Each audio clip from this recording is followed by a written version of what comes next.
bénissons le Seigneur qui nous offre cette grande opportunité de partager encore sa parole ce matin. Nous irons ouvrir nos Bibles. Nous irons directement dans l'Évangile selon Luc, à partir du chapitre 19, du premier verset jusqu'au 10e. Luc 19, du verset 1 à 10. Pour ceux qui ne sont pas encore là, vous regardez avec moi et nous allons lire ensemble. Luc 19, verset 1 au verset 10.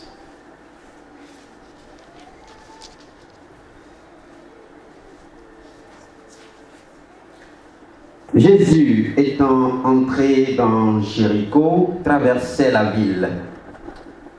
Et voici un homme riche, appelé Zachée, chef des publicains, cherchait à voir qui était Jésus. Mais il ne pouvait y parvenir à cause de la foule, car il était de petite taille. Il courut en avant et monta sur un sycomore pour le voir, parce qu'il devait passer par là. Lorsque Jésus fut arrivé à cet endroit, il leva les yeux et dit, « Zachée, hâte-toi de descendre, car il faut que je demeure aujourd'hui dans ta maison. » Zachée se hâta de descendre et le reçut avec joie. Voyant cela, tous murmuraient et disaient, « Il est allé loger chez un homme pécheur. » Mais Zachée, se tenant devant le Seigneur, lui dit, « Voici, Seigneur, je donne aux pauvres la moitié de mes biens, et si j'ai fait tort de quelque chose à quelqu'un, je lui rends le quadruple. » Jésus lui dit, « Le salut est entré aujourd'hui dans cette maison, parce que celui-ci est aussi un fils d'Abraham. Car le Fils de l'homme est venu chercher et sauver ce qui était perdu. » Amen. Amen. Prions. Excellent Père de grâce, nous voulons te dire merci. Nous voulons te bénir pour cette grâce que tu nous accordes ce matin, pendant que nous sommes devant toi. Oui, je pense personnellement ne pas être capable, Seigneur, de quelque chose. C'est pourquoi je voudrais que tu effaces ma personne, Seigneur mon Dieu, et que tu fasses entendre rien que ta voix à ton peuple au nom de Jésus. Que nous sortions d'ici tous ensemble, Seigneur, fournis encore parce que l'Éternel Dieu nous aura enseigné et éduqués. Béni sois-tu, Seigneur, notre Dieu, car tu es là déjà. Au nom puissant de Jésus, nous avons prié. Nous rendons grâce à l'Éternel pour son amour et sa bonté dans nos vies. Lui, le roi des rois, l'incompréhensible, le Dieu incomparable, le Dieu qui est bon, le Dieu qui est clément, le Dieu dont la générosité est sans pareil. Lui qui identifie avec soin et grand intérêt nos besoins et nos motivations que nous n'arrivons même pas à exprimer. Lui qui appela Noé et mit en lui l'esprit d'obéissance pour qu'il sauve ainsi sa famille. Lui qui distingua Abigail par sa sagesse fine et un discernement de qualité pour qu'elle sauve sa famille. Lui qui a donné aux centeniers de manifester l'exemple d'une grande foi pour sauver sa famille. Et oui, ce matin, notre Dieu choisit de nous parler de quelqu'un dont les caractéristiques le rapprochent de ces hommes qui aujourd'hui ont comme coutume de méprendre le monde. C'est des gens qui ont l'argent, ils ont la vie en rose, ils ont des maisons sur des maisons, la table à manger bien fournie et garnie, les habits et les autres accoutrements de grande valeur. Ils ont l'autorité et le pouvoir de décision.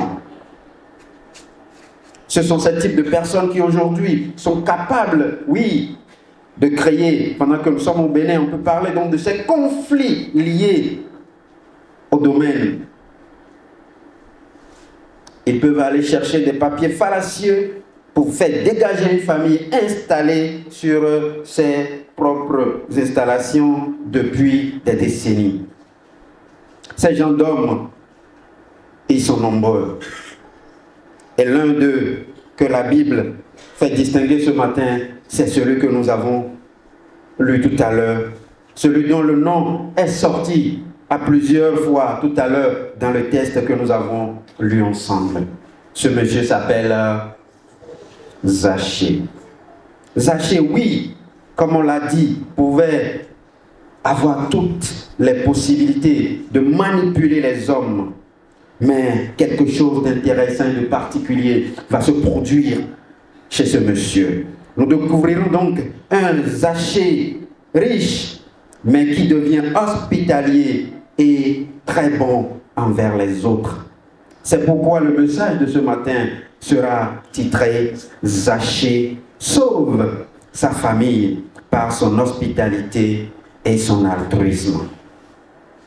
Zachée sauve sa famille par son hospitalité et son altruisme. Notre message sera développé simplement en deux petits points. Le premier point, qui est Zachée? Qui est Zachée? Et le deuxième point, les fruits de la transformation. Les fruits de la transformation.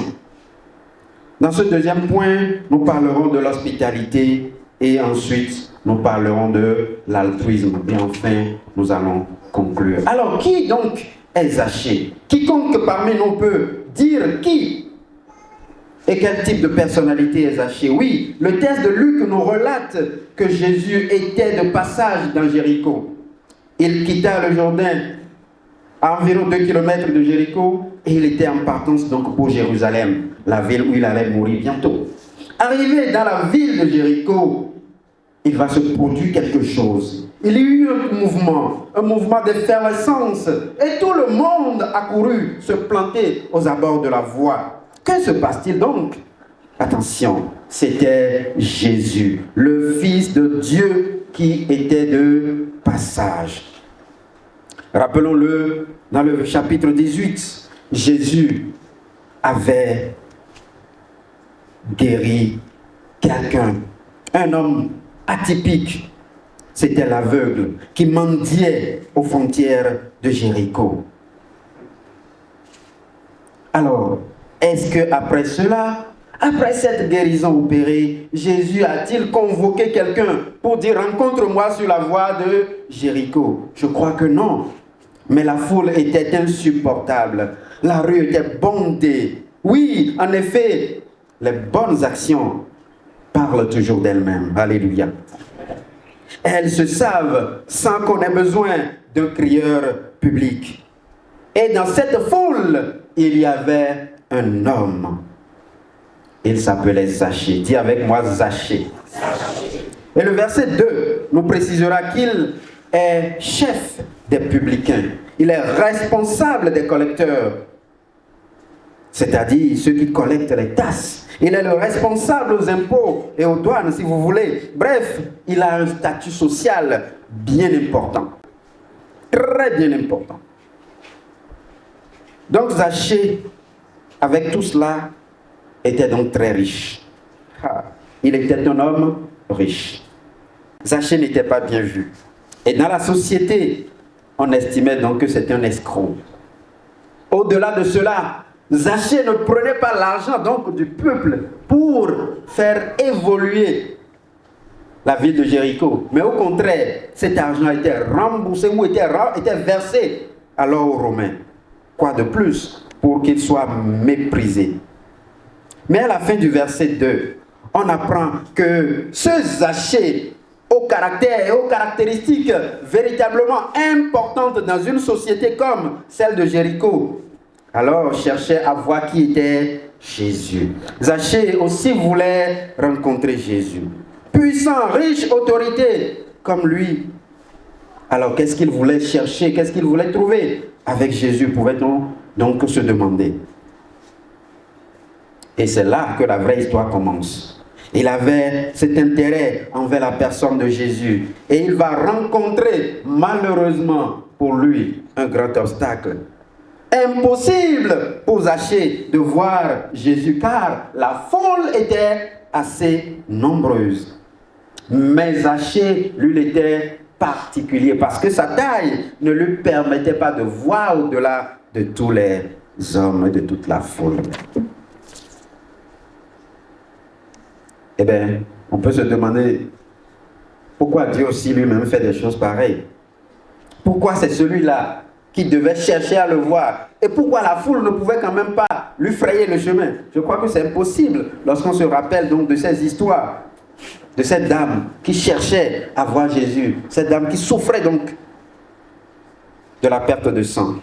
Oui, pour aller à Jésus, c'est pas souvent facile.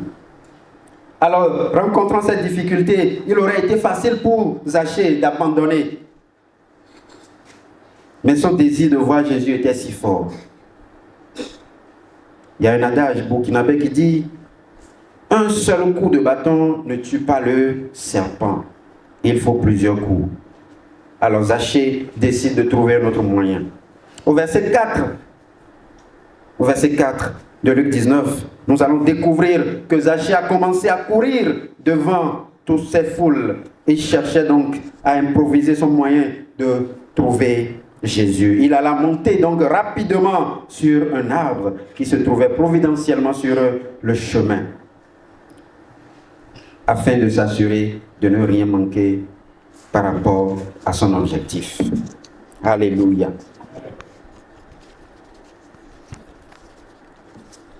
Le ridicule pouvait donc embarrasser Zachée, vu son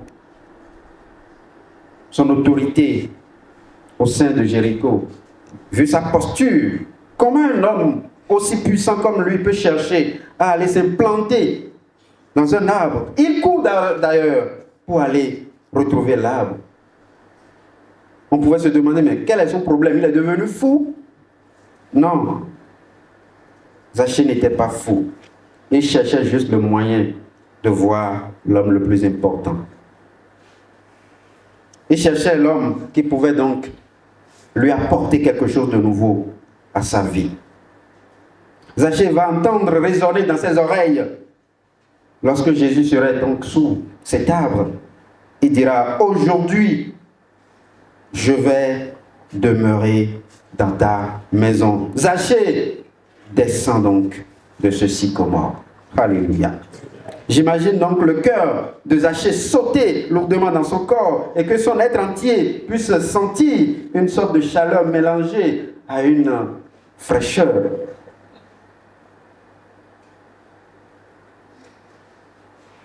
Et c'est ce que va nous montrer la suite. Parce que la Bible dit que aussitôt Zachée a entendu donc ces propos, ces paroles de Jésus, il se hâta de descendre. Il descendit avec joie et il s'en va recevoir le Seigneur. Il s'est tourné désormais vers Jésus. Et la suite sera que sa vie sera totalement changée et transformée. Alléluia. Dans la chanson de la chorale tout à l'heure, il est dit qu'il n'y a pas de pécheur que Dieu ne peut donc accepter. Quel que soit ce que tu es, quelle que soit ton offense, quel que soit ton péché, quelles que soient tes attitudes, aussi mauvaises qu'elles puissent être, Dieu, par son Fils Jésus, est prêt à t'accueillir et te transformer. Et c'est cela que nous allons découvrir par la suite. Parce que la vie de Zachée transformée, il va passer de l'homme mauvais, détesté par le peuple de Jéricho, à l'homme bon. Et c'est là les fruits de la transformation. Deuxième point. Dans un premier temps, l'hospitalité de Zachée. J'imagine donc Zachée en train de vouloir ouvrir le portail de sa maison à Jésus. Zaché qui au départ pouvait avoir un gardien romain encore certainement, avec des armes bien positionnées au fronton de son portail. Je vois un étranger venir chez Zaché et le protocole auquel il devait être soumis avant d'entrer dans cette maison devait être très rude. Sûrement, certains ont essayé par le passé, mais n'ont pas pu accéder à la maison de Zaché. Soit le chef est en réunion, soit le boss dort, soit le patron a dit de ne pas toquer à sa porte. Mais là maintenant, il va se produire quelque chose. C'est que c'est Zaché lui-même qui va ouvrir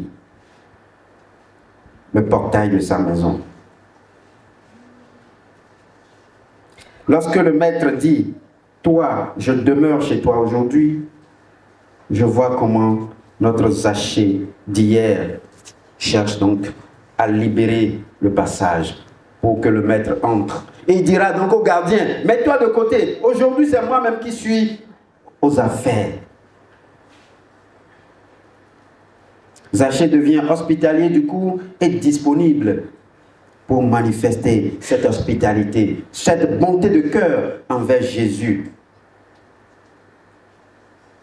Et au-delà de Jésus, on peut comprendre, lorsque plus tard, il dira, dans cette formule magique, lorsque quelqu'un, je lui dois, alors qu'est-ce que je fais? Je lui donne le quadruple de ce que je dois lui rembourser. Oui, au-delà de Jésus, Zaché ouvre donc désormais son cœur. Qu'est-ce que l'hospitalité, frères et sœurs? Oui, on doit comprendre. L'hospitalité, c'est la manifestation de la générosité.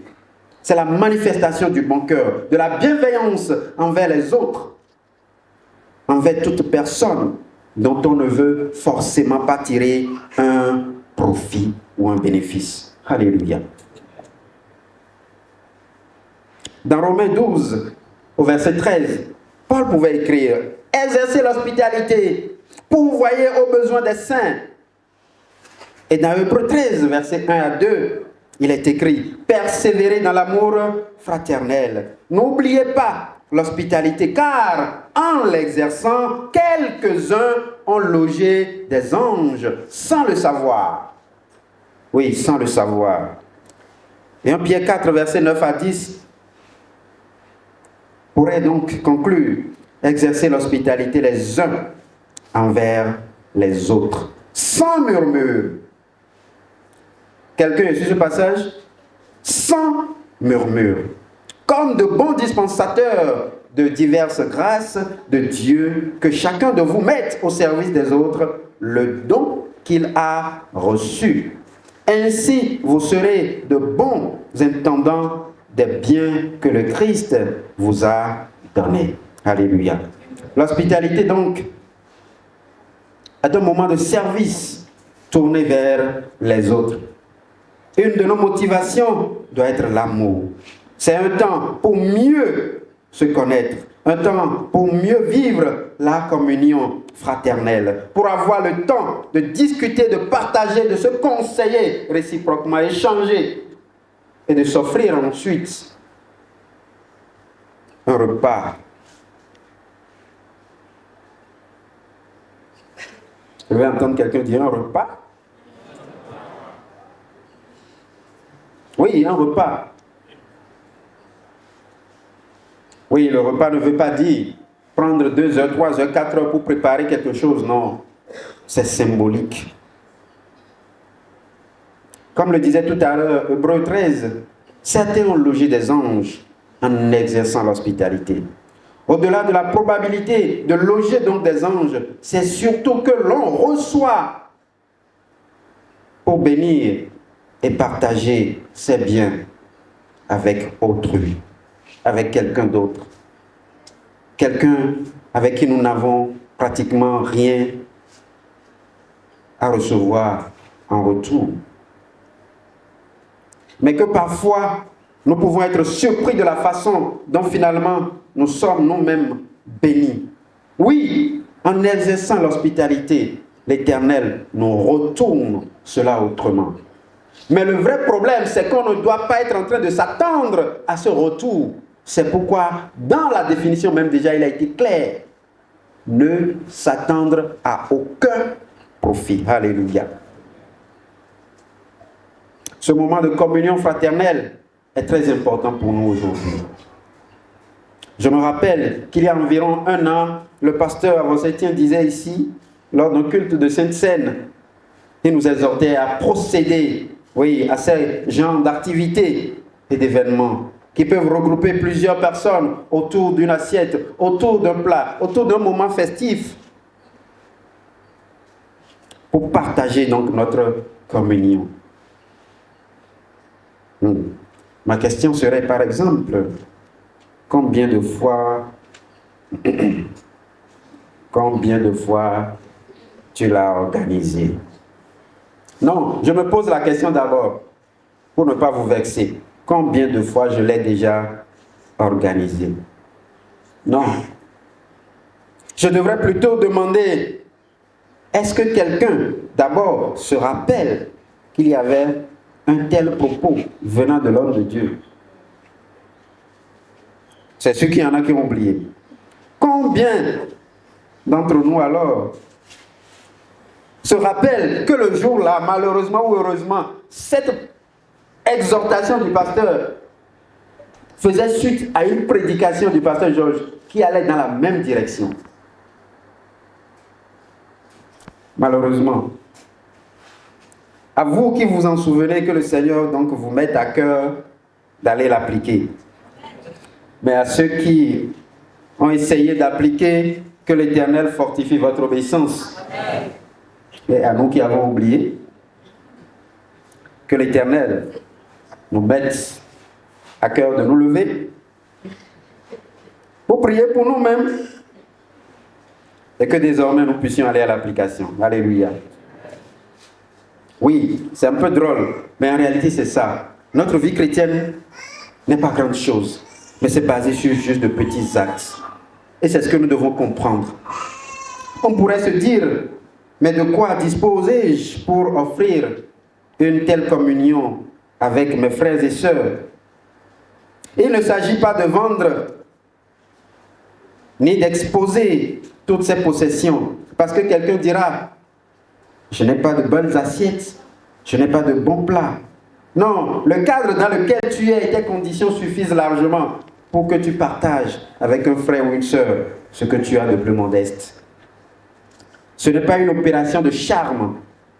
L'idée, c'est d'être utile à quelqu'un d'autre et non à soi-même. Être utile à soi, c'est vanter ses propres disponibilités pour que l'étranger puisse comprendre que vous aussi, vous disposez quand même de bonnes choses, des choses de valeur. Ce n'est pas ça ce qui est essentiel.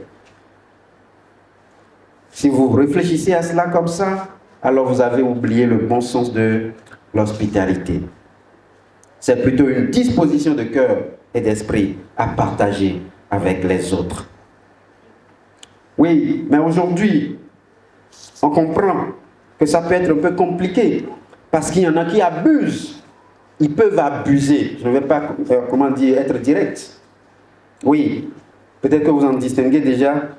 Je voudrais dire à ceux-là, vous aussi, vous devez également manifester la même hospitalité. C'est pourquoi c'est certes difficile, exigeant, à contre-courant de notre culture qui est en mutation avec les tendances de la société actuelle qui ne permettent plus donc d'être ensemble. Oui, c'est risqué, parfois, d'exercer l'hospitalité. Oui, on comprend, mais Dieu nous y exhorte et nous demande de nous y engager. Je ne dis pas cela pour qu'un jeune garçon ou une jeune fille seul puisse aller se mettre quelque part pour dire nous sommes en train d'exercer l'hospitalité l'un envers l'autre. Non, pardon.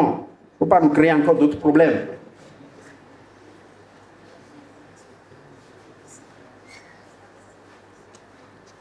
Que le Seigneur bénisse notre entendement.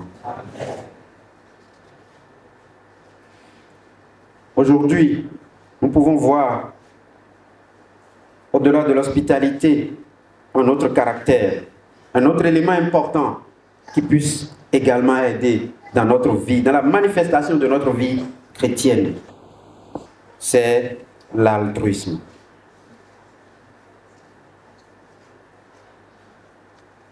De quoi parle-t-on? L'altruisme aussi est une disposition de caractère qui conduit à s'intéresser, à se dévouer, à se consacrer et à vouloir faire le bien aux autres. Les aider à faire preuve de générosité envers eux sans toujours rien attendre en retour. C'est donc un sentiment très désintéressé d'amour pour autrui qui peut être développé par instinct ou par décision personnelle. Cela est en opposition à ce que nous pouvons appeler l'égoïsme, car c'est plutôt l'ensemble des penchants bienveillants envers les êtres humains. Disons des sentiments donc qui sont à l'origine de l'être social, moral, éthique. Oui, en tant que tel, l'altruisme peut être caractérisé de générosité exagérée. Une générosité au-delà de l'hospitalité. Et quelqu'un dont le nom est Mathieu Ricard, un essayiste français, pouvait dire: en cultivant la qualité des relations humaines, le lien social, le sentiment d'appartenance, la bienveillance, la sollicitude, la passion et l'amour altruiste, nous avons beaucoup de chances de triompher ensemble. Nous imaginons très peu la force et le pouvoir de la bienveillance, le pouvoir de la transformation positive qu'une attitude altruiste véritable peut avoir sur nos vies, au plan individuel et partant sur la société tout entière. Bien-aimés, sachez que notre époque est sous l'influence de beaucoup de défis, beaucoup de challenges relationnels et surtout, oui, des défis relationnels. Sinon, comment pourrons-nous arriver à concilier les impératifs de l'économie, de la recherche du bonheur et du respect de l'environnement? Dans ce monde en proie aux intempéries, aux catastrophes, les situations de famille en détresse, des pères absents pendant que les mères et des sœurs sont obligées d'aller vendre leur corps pour assouvir aux besoins quotidiens, des esprits chauffés, pour ne pas dire surchauffés, d'impatience parce que tout tourne en rond, des jeunes qui attendent le premier emploi, des espoirs du lendemain qui sont transformés en des cauchemars d'existence, des minutes de joie qui peuvent rapidement se transformer en des pleurs pendant des heures, la misère qui s'attache à la peau et l'instinct de survie qui ne se développe que par la barbarie, la tuerie et surtout par des actes de révolte. Oui, c'est cela le monde aujourd'hui. Et les politiques de développement ont complètement échoué. Et les politiciens eux-mêmes n'ont d'égard que pour leur personne parce qu'ils sont orientés tout simplement vers l'égoïsme et l'égocentrisme. Que devons-nous faire, chrétiens? Que devons-nous faire, frères, sœurs du CUA? Nous ne sommes pas sans savoir que l'une des terminologies aujourd'hui employées partout, c'est le réchauffement climatique, qui ne fait exception d'aucune contrée. En sciences économiques, on dira plutôt qu'il y a le déclin de la croissance économique. Je laisse donc le reste à votre réflexion. Avec toutes ces choses qui déchirent les cadres de la société intellectuelle, pourrons-nous dire qu'il faut faire appel à l'intelligence artificielle et la politique déplorera plutôt l'implication des opposants et des djihadistes. Mais qu'est-ce qu'eux-mêmes ils font? Qu'est-ce que nous-mêmes nous faisons? Et c'est pourquoi la Bible va nous proposer l'altruisme. Si on se rappelait qu'il y a quelque chose qu'on appelle l'altruisme, chacun de nous devait savoir comment se comporter pour que ces désastres que nous venons de citer tout à l'heure, ces phénomènes que nous venons de citer tout à l'heure, ne soient pas d'actualité. Oui, ce sont des impératifs qui sont à lire aujourd'hui dans le présent, dans le futur proche et dans le futur lointain. Et tout cela en rapport avec notre intérêt personnel, en rapport avec l'intérêt ou les intérêts de nos proches futurs et en rapport également avec tout le monde entier. Hier comme aujourd'hui, l'altruisme reste et demeure une nécessité. Alors, pendant que certains pourront expliquer la chose par une quelconque émancipation de l'homme, oui, qui lui permet donc de s'individualiser au sein de la société, ma question pour nous pourrait être de savoir pourquoi alors on l'appelle société. Pourquoi? Si c'est tout cela qui doit caractériser l'homme, l'individualisme, tout par et pour soi et seulement, alors pourquoi c'est une société?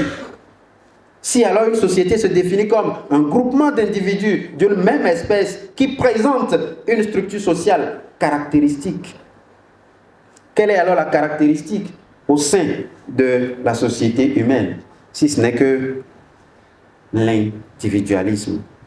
Et c'est là que 2 Corinthiens, chapitre 9, versets 7 à 8, nous recommandera donc la générosité. 2 Corinthiens 9, 7 à 8.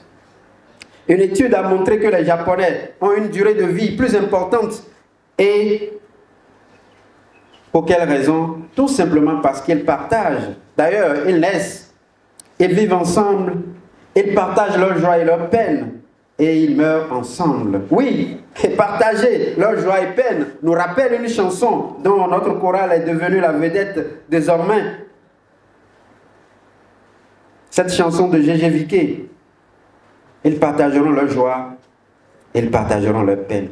Et cette chanson est souvent chantée lorsque nous sommes en train de parler des mariés. Et lorsque vous demandez à l'un ou à l'autre, il vous dira c'est parce que je l'aime. Je l'épouse parce que je l'aime. Eh oui, l'aime.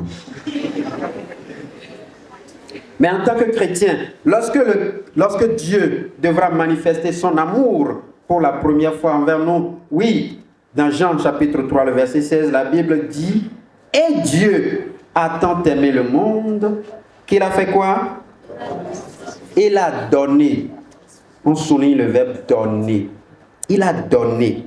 L'altruisme, donc, chers amis, repose sur l'amour et le bienfait désintéressé. Dans nos villages, par le passé, quelqu'un peut se rappeler que pour construire une case, plusieurs personnes, pour ne pas dire tout le village, presque ensemble, se mettent autour et en activité. Les uns pour apporter l'eau, les uns pour creuser le sable, les uns pour pétrir le sable, les autres pour apporter le sable qui a été déjà pétri et qui est déjà mis en boule pour la superposition et puis le mur sera construit. D'autres seront en train de dire, alors moi je vais préparer. Et ensemble, tout le monde finit par souper. Ensemble, bien sûr. Mais aujourd'hui, ce n'est plus possible. Presque pas possible. C'est cela la société aujourd'hui. Dans l'église, personne n'est disponible pour personne. Les frères ne sont pas prêts pour les frères, les sœurs ne sont pas prêtes pour les sœurs, tout le monde parle de tout le monde, et puis voilà, c'est comme ça, ça se passe. Nous devons changer notre attitude. Oui, à Cotonou, qu'est-ce qu'on dit souvent? Grand frère, bon, en fait, vous voyez, non, on est tellement surchargé. C'est pas grand frère, hein? Moi-même j'ai dit ça et je dis ça toujours. Oui, on est tellement surchargé. Les va et les viens sont en train de nous occuper. Plus personne ne s'occupe de son second, mais il y a plusieurs manières d'être utile envers son prochain. Et c'est ce que nous devons apprendre à développer. Penses-tu à toi ou penses-tu aux autres? Zachée, je conclue ainsi, après son passé trouble avec l'argent, en termes de relation avec les humains, est venu et a rencontré Jésus. Jésus lui a ouvert les bras et il a dit, aujourd'hui, je demeure chez toi. Certains pouvaient ne pas comprendre ce qu'il dit pas, je demeure chez toi. En réalité, Jésus désormais met la paix dans la maison de Zachée. Parce qu'il a désiré le rencontrer. Et nous avons déjà fait ce pas. Vous et moi, nous sommes allés à la rencontre de Christ. Nous l'avons déjà accepté. Zaché a alors utilisé l'hospitalité et il a également usé d'altruisme. Je voudrais qu'on revienne donc sur ce verset pour conclure. Le verset 9. Qu'il a trouvé. Jésus lui dit, aujourd'hui, le salut est entré dans cette maison. Parce que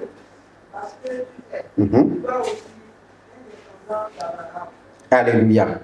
Le verset 10. Car le Fils de l'homme est venu chercher et sauver ceux qui étaient perdus. Car le Fils de l'homme est venu chercher et sauver ceux qui étaient perdus. Nous étant sauvés, que devons-nous faire pour sauver le reste? Est-ce déjà par l'usage de l'hospitalité? Est-ce déjà par exercice de l'altruisme? La parole nous est donnée, comme on dit souvent, nous avons désormais le pouvoir de décision.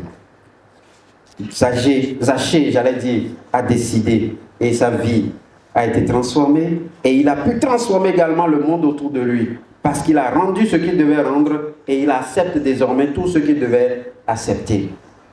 J'imagine au sein de sa communauté de professionnels comment ça va se passer. Mais oui, il a accepté parce que c'est Jésus qui était au contrôle. Jésus étant au contrôle de ta vie, frères et sœurs, nous devons nous souvenir que nous sommes juste des intendants de nos biens pour le bonheur des uns et pour le bonheur des autres. Que Christ bénisse sa parole.